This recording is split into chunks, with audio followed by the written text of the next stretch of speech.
Magandang araw po sa inyong lahat. Sa araw na ito po, ang ating pong lulutuin ay ito pong braised pork belly.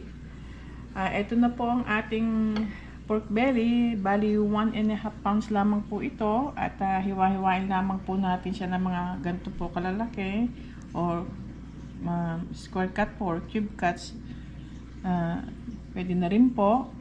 At ganun din po, gagamit po tayo ng bawang, ganun din po ng luya.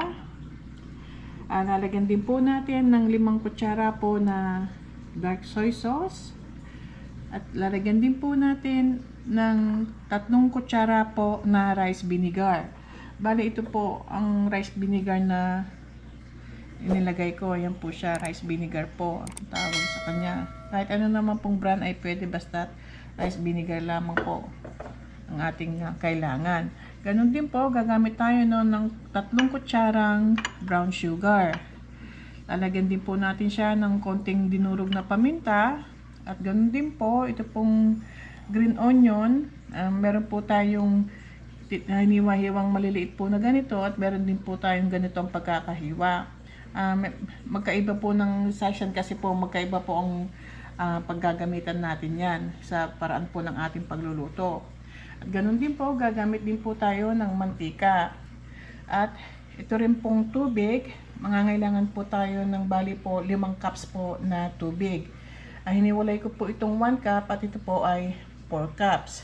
Kasi ito pong 4 cups, gagamitin po natin to sa pagpapakulo po muna natin itong ating pork belly. Ngayon po, atin po muna gagawin yan. Lalagay po natin itong ating pork belly. Lagyan po natin ng tubig. Ito pong 4 cups.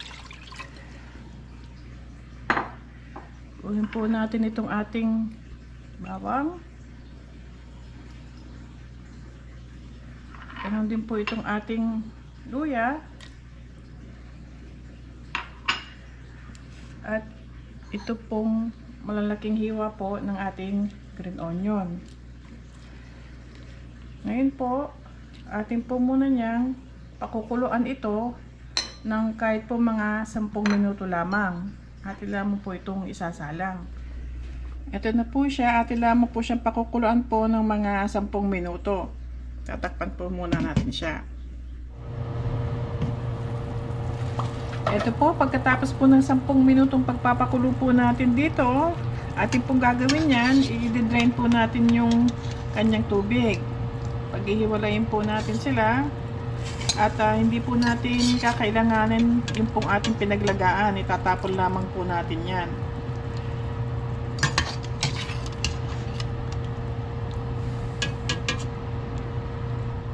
Kukuha lamang po tayo ng kawali o kaserola po na ating paglulutuan. Bali yung pong baboy na pinakuluan natin, ito po siya, hiniwalay ko na po yung mga sangkap na hinalo natin dito. Hindi po natin kailangan yon, tulad po ng luya, bawang at saka po yung green onion. So ngayon po, pag mainit na po itong ating paglulutuan, lagyan lamang po natin ng konting mantika.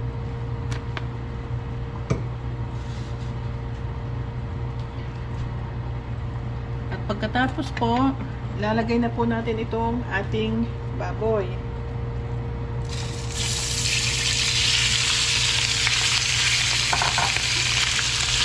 Haluin po natin ito. Pagkatapos po, ay atin lamang po itong lulutuin ng konti hanggang sa medyo po mag-brown po siya ng konti.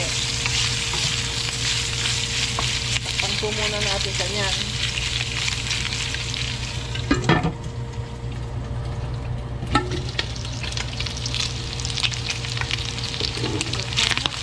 Haluin lamang po natin lagi para po pantay-pantay po yung para po ma-brown po yung baboy na niluto natin.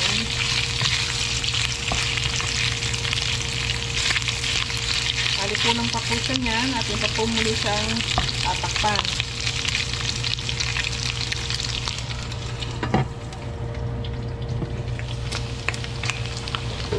At kapag ganito na po ang itsura ng ating luto. Ngayon po, pwede na po nating ilagay itong ating soy sauce.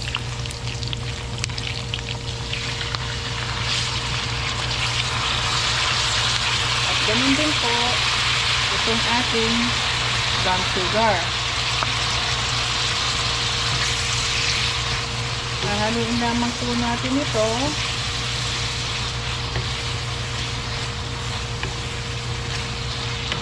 At pagkatapos po, muli po natin siyang tatakpan yan.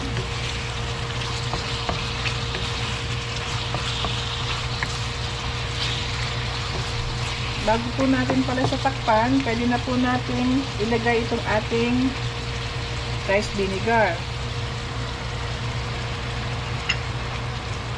Ayun po, tatakpan na natin siya.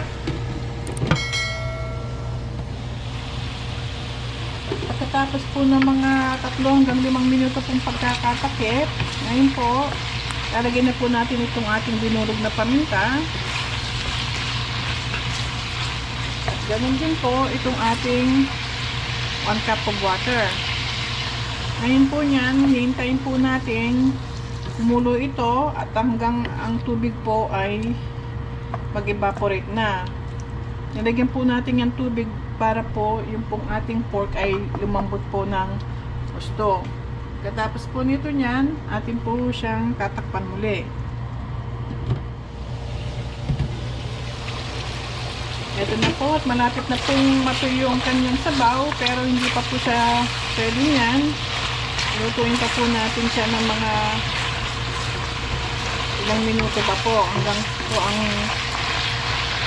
tubig niyan ay medyo matuyo-tuyo po at lalapot po ganyan. Haluin lamang po natin siya para po hindi masunog yung sa ilalim. Ngayon po, tatakpan ko lamang po siya muli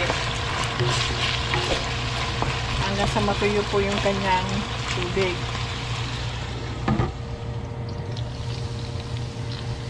Ito na po, tuluyan na po natuyo ang kanyang tubig.